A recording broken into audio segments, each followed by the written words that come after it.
এটা ও তুমি এখানে? আর আমি ভাবলাম উমা, ভাবলে? ভাবাই তো তোমার কাজ। বললাম ঝাড়ুটা দিয়ে ঘরটা পরিষ্কার করো, তা না। উমা, কাজ করবে কেন? কাজ করতে গেলে তো গতরটা নড়াতে হবে, তাতে তো তোমার কষ্ট না, তাই আমি করছি। এই তোমাকে এরকম কিছু বললেই কালীপটকের মতন ফটফট ফটফট করে ফাটো কেন বলো তো? আগে তো আমার কথাটা শুনবে নাকি?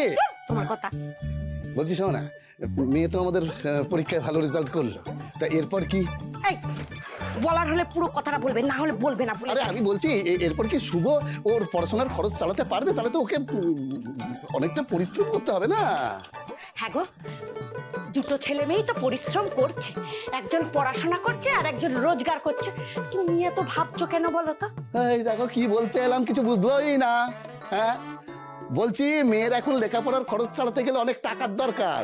সে ভালো করে যদি লেখাপড়া করে তাহলে নয় ঠিক আছে, নইলে না হলে কি? হ্যাঁ, বৃষ্টি কলেজে প্রথম হয়েছে, দিন রাত পড়াশোনা করে, আর শুভও তো চায় বৃষ্টি আইএস অফিসার হোক। আমার শুভটাও তো ভালো ছাত্র ছিল বলো, মাঝপথে পড়াশোনা ছেড়ে চাকরির খোঁজ করতে লাগলো। আমাদের সংসারের কথা ভেবে, আমরা দুমুঠো ভাত খাবো তার কথা ভেবে ছেলেটা চাকরি করলো।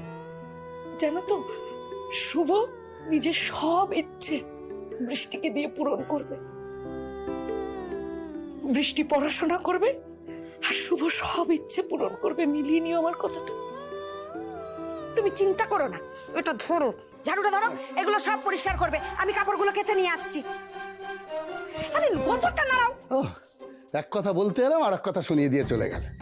আর আমার ভাগ্যটাও যা যাচ্ছে না। মিনিটে মিনিটে গ্রহ স্থান পরিবর্তন করলে খুব মুশকিল না? আমি জানি